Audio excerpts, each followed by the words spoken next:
How to stop a bully. Straight from a bullying expert, the sound of laughter echoed down the school hallway, but it wasn't the good kind.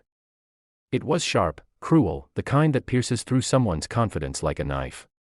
12-year-old Ryan clutched his books tightly to his chest as a group of older boys surrounded him near the lockers. His heart pounded so loudly he could barely hear what they were saying. "Look who's wearing the same shirt again," one of them sneered, yanking at his collar. "You poor or just pathetic?" The hallway was filled with faces, some pretending not to see, others smirking silently. That's how it always went. Every day, the same humiliation. Every day, Ryan's confidence shrank a little more. He stopped talking in class.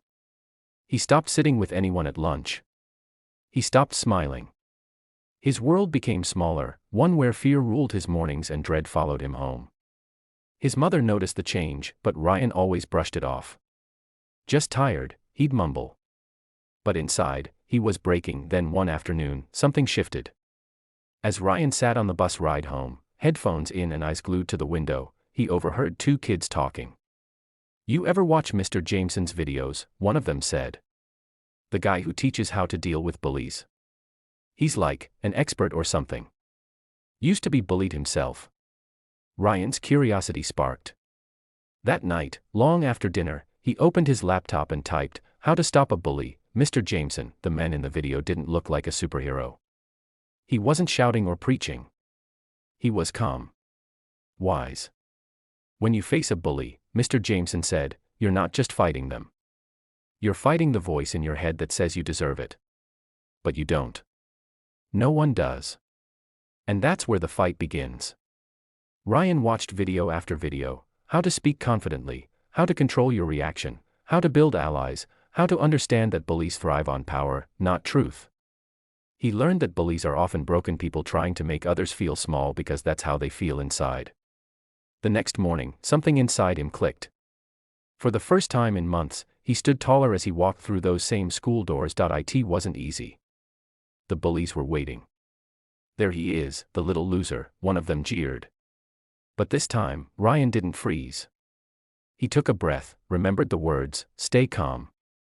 Don't give them your fear." He looked the ringleader straight in the eye and said, "You done?" His tone was steady, almost bored. The bully blinked, thrown off. "What did you say?"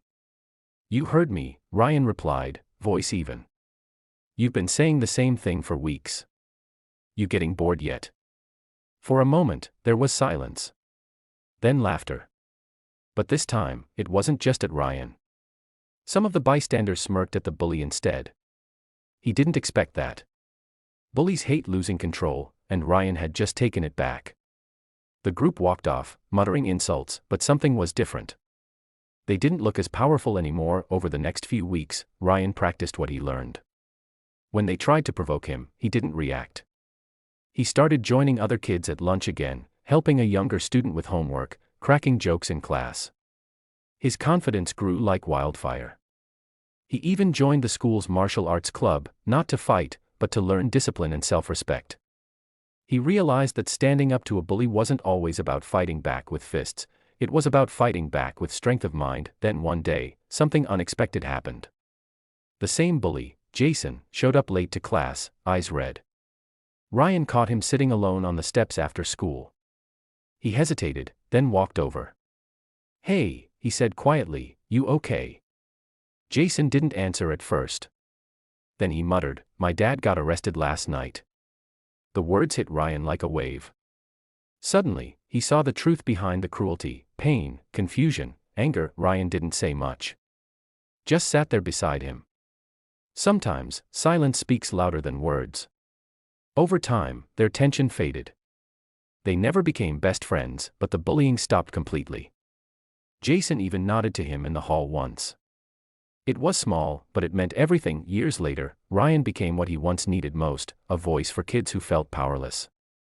He studied psychology, became a counselor, and started working in schools, helping kids find their own inner strength. He remembered every tear, every insult, every moment of fear. But he also remembered the lesson that changed his life: you don't stop a bully by being cruel.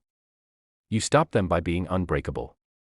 In one of his school seminars, a nervous little boy raised his hand and asked, What if I'm too scared to stand up? Ryan smiled gently. Then start small, he said. Speak kindly to yourself first. That's where courage begins. Once you believe you matter, the bullies lose their power. As the room filled with quiet understanding, Ryan felt something he hadn't felt back then: peace. The pain he once thought would destroy him had become his greatest weapon of strength. Because the truth is, the best way to stop a bully is to stop believing the lies they tell you about yourself, and that's how Ryan, once the boy who couldn't look up from the floor, became the expert who taught thousands how to stand tall. Not with anger. Not with fear. But with unshakable confidence in the power of knowing your worth. Moral: you can't control what others say about you, but you can control what you choose to believe. The moment you realize your value, no bully can ever take it away.